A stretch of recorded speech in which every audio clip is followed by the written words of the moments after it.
Radhe Radhe guys. आज के video में हम बात करेंगे मैं अर्थात अहम, घमंड। हमें घमंड कभी नहीं करना चाहिए। हम सोचते हैं ये काम मैं कर रही हूँ। हमें ऐसा कभी नहीं सोचना चाहिए। हम जो काम करते हैं वह काम, उसकी जो डोर है वो ईश्वर के हाथ में ही होती है।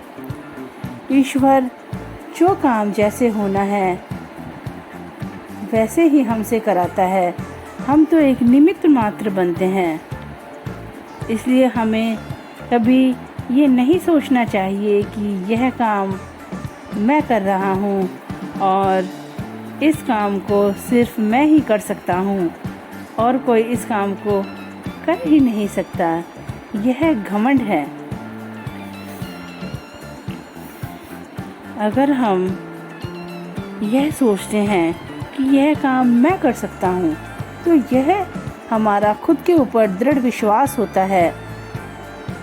परंतु अगर हम मन में ये भावना लेकर आते हैं कि यह काम सिर्फ मैं ही कर सकता हूँ और दुनिया में इस काम को मेरे अलावा और कोई नहीं कर सकता, तो यह सिर्फ घमंड है। हमें कभी भी घमंड नहीं करना चाहिए। हमें दुख में कभी दुखी नहीं होना चाहिए और सुख में हमें कभी घमंडी नहीं होना चाहिए। अक्सर हमारी क्या आदत है कि हम खुशी में तो बहुत घमंडी हो जाते हैं, किसी को कुछ नहीं समझते, किसी की परवाह भी नहीं करते। परंतु जैसे ही हमारे अंदर कोई दुख पड़ता है तो हम टेंशन में आ जाते हैं, चिंतित हो जाते हैं। हमें ऐसा नहीं करना चाहिए। हमें सर्वथा एक समान रहना चाहिए और मैं को हमें छोड़ना चाहिए। जैसे जो खान होती है उसके अंदर कोयला भी निकलता है और हीरा भी निकलता है, परंतु हीरा बहुत कीमती होता है। उसे यह घमंड होता है कि मैं बहुत कीमती हूँ, बहुत चमकदार हूँ, मेरे बराबर तो इस संसार में कोई नहीं है। परंतु जो कोयला होता है उसकी ज़रूरत लोगों को ज़्यादा होती है। इसलिए वक्त वक्त की बात होती है, कब किसकी क्या कीमत हो जाए कुछ नहीं पता। हमारी डोर तो उस ऊपर वाले के हाथ में होती है। भगवान न जाने कब किसको आगे कर दे, कब किसको पीछे कर दे। इसलिए हमें कभी घमंड नहीं करना चाहिए। हमें जब हम गरीब होते हैं तो हम भगवान को दोष देते हैं, भगवान हमें गरीब क्यों बनाया। परंतु भगवान तो हमें हमारे कर्मों के अनुसार फल देता है। पता नहीं कब हम गरीब से अमीर बन जाए और कब अमीर से गरीब बन जाए।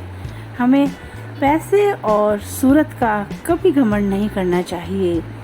पैसा तो आज है, कल नहीं है और सूरत भी जैसे जैसे उम्र बीतती है, बुढ़ापा आता है, जो अच्छे अच्छे खूबसूरत होते हैं उनकी खूबसूरती भी धीरे धीरे समाप्त हो जाती है। हमें हमेशा हर स्थिति में एक जैसा ही रहना चाहिए। जैसे वृक्ष होते हैं, जो वृक्ष एकदम सीधे खड़े रहते हैं, अकड़ कर खड़े रहते हैं। कभी आपने देखा होगा जैसे ही बड़ा तूफान और आंधी आती है सबसे पहले वे वृक्ष ही टूटते हैं। और जिस वृक्ष ने तेज आंधी चलती है उसमें झुकना सीख लिया, उस वृक्ष का कुछ भी नहीं बिगड़ता। वह वृक्ष आंधी तूफानों में झुककर वापस खड़ा हो जाता है, उसका कभी अंत नहीं होता। इसलिए हमें झुकना आना चाहिए। अगर मान लीजिए हमारे सामने से कोई तलवार का दूर से फेंक कर प्रहार करता है और हम झुक जाते हैं तो हमारी गर्दन कटने से बच जाती है, और हम अपनी गर्दन को अकड़कर सीधे ही रखते हैं तो हमारी गर्दन कट जाती है। हमें घमंडी नहीं होना चाहिए और झुककर चलना चाहिए। चलिए अब मैं आपको एक छोटी सी कहानी सुनाती हूँ। एक बार एक बूढ़ी माता थी। वह सर पर कुछ सामान लेकर, गठड़ी लेकर रास्ते में जा रही थी। तभी वहाँ से एक गधा गाड़ी वाला गुजरता है। वो कहता है कि माता जी, आप इतनी परेशान हो रही हैं और मेरे पास कुछ स्थान है, आप मेरी इस गाड़ी में बैठ जाइए। तब वह बुढ़िया बैठ जाती है और वह जो अपना सामान होता है उसकी गठड़ी को सर पर ही धरे रखती है। तब जो गधा गाड़ी वाला होता है वो उससे पूछता है कि माता जी, आप इस सामान को नीचे क्यों नहीं रख रही?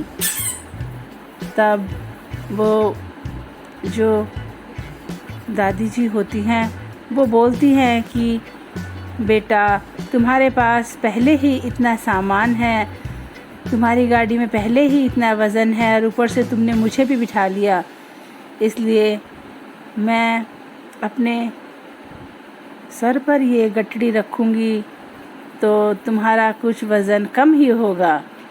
तब वह जो गधा गाड़ी वाला होता है वह मन ही मन मुस्कुराने लगता है। ये ही हमारे साथ है।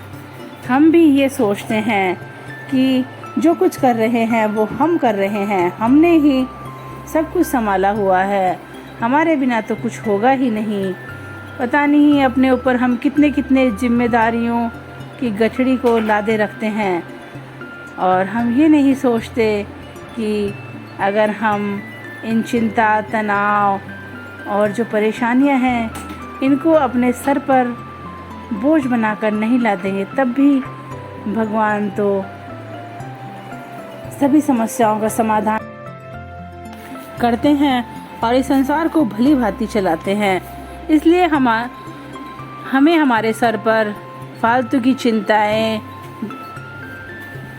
नहीं रखनी चाहिए, कोई टेंशन नहीं लेनी चाहिए। जो होना होता है वो होगा, जो जिसकी किस्मत में लिखा हुआ है वह अपने आप ही होता है, और भगवान सृष्टि के पालन करता है। भगवान अपने आप ही सारी जो परेशानियां, जिम्मेदारियां हैं उनको संभाल लेते हैं। हमें मैं में नहीं जीना चाहिए और हमें यह सोचना चाहिए कि भगवान अपने आप ही सब कुछ संभाल लेंगे। भगवान जो करेंगे वो अच्छा ही करेंगे।